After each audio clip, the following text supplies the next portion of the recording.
Hello again, and welcome back to the card mat. Right, I'm going to show you how to have a card rise visually through the packet, shall I say, properly, eventually.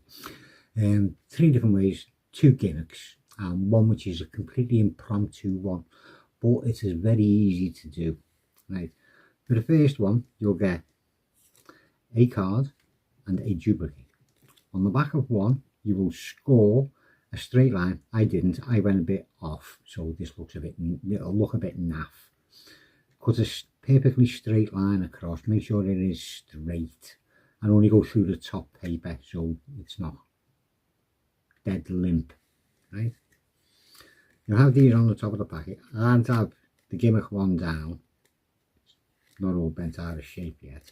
The gimmick one down with the duplicate on the top. Do what you're doing, force that card onto them, right? Pull it back and just do a quick swap for this one. Then you're going to be putting it, well, emulating putting it into the packet, right? Somewhere into the middle. What you're going to do is get it like that so they can see what you're doing, then bring it down a bit. Drop that card just underneath the packet, and then quickly bend it, pull it down, and get a grip with your middle finger on that side and your thumb on that side, right? And that finger on the top, pushing down on that card, keeping that card flat. Obviously you need to have it on top of the deck. Yes, thank you. Told you, a bit naff to use, takes a lot of practice, which I don't give things like this. Have the front of the packet on a bit of a slope, so it gives you a bit of a cliff, shall we say, a bit of a cliff edge to hide. So you got hold of it, and then all you're doing then is just the hand's not in the way, they're nicely over like that. That hand's there keeping that packet like that, and then you're just letting that card slide physically up the packet. See, it does look good when you can get control of it. Slides up the packet. Have the top card pushed further over so they don't see the crack as you get right up to the top.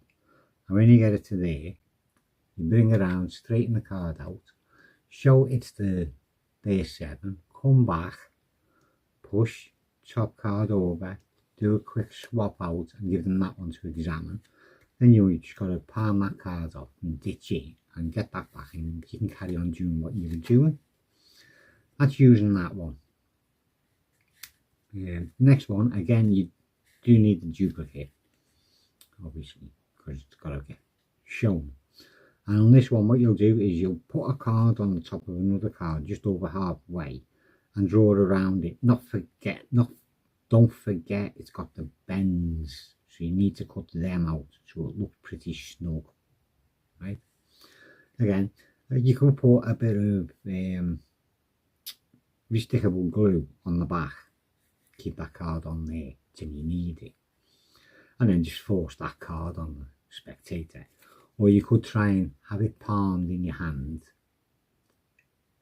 while they pick a card, come back, stick it onto it so it looks all very nice, and then go from there.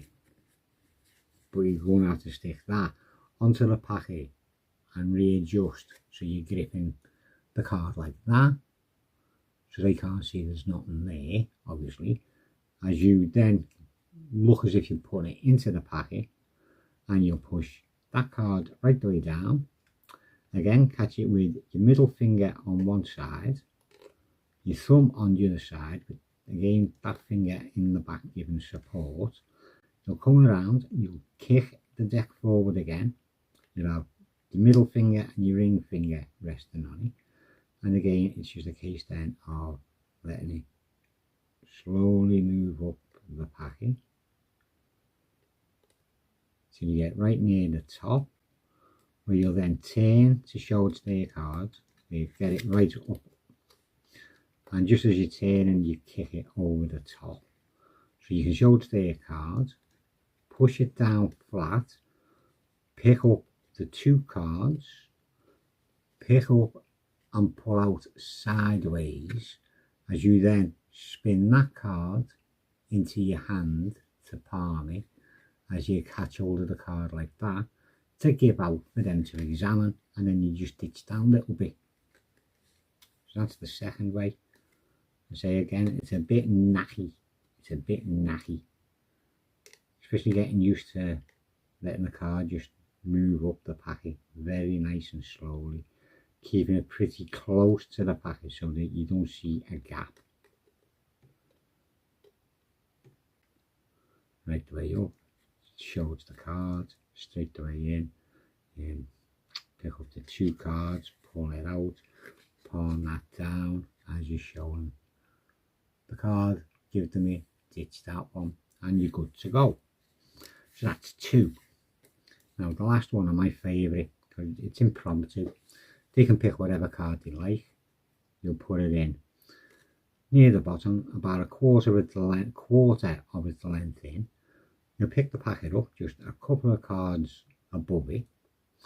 And then all you're going to do is, I'll do it this way so you can see, push out, them cards drop, you pull back, you drop some cards, you pull out, you pull back, you drop some cards, you pull out, you pull back, you drop some cards, you pull out, you pull back, drop some cards, you pull out, you pull back, you drop some cards, you pull out, you pull back, you drop some cards, you pull out, you pull back.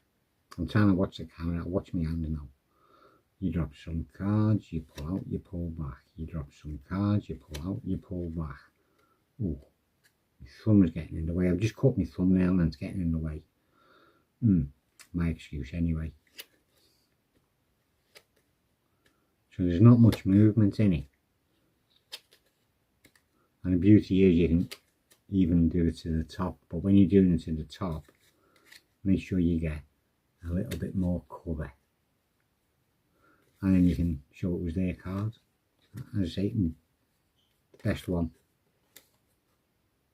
In about a quarter away. The more you have sticking out, the better, because there's less movement for you to do down here to get that card to go. See what I mean? Oh, yeah, get going. Get going. And again, keeping a nice pressure with these fingers, so once that card comes out, it doesn't decide to start doing, hey, look at me, I'm doing my acrobatics. Yeah, you don't want to do any of this. So you're going to have to get your pressure right to make sure that they stay straight as they go that way. And keep watching your thumb. Put your thumb on a diet. Get it to lose that belly. It always gets in the way. I've just lost that 7 now. But does it really matter? No, because I've finished. I have. There we go. So there we go. 3 nice ways of making a card visually rise through the deck. I got it right. It took the entire video, but I got it right. I do hope you enjoyed it, them that watched. Thank you very much for watching. I'll see you again soon.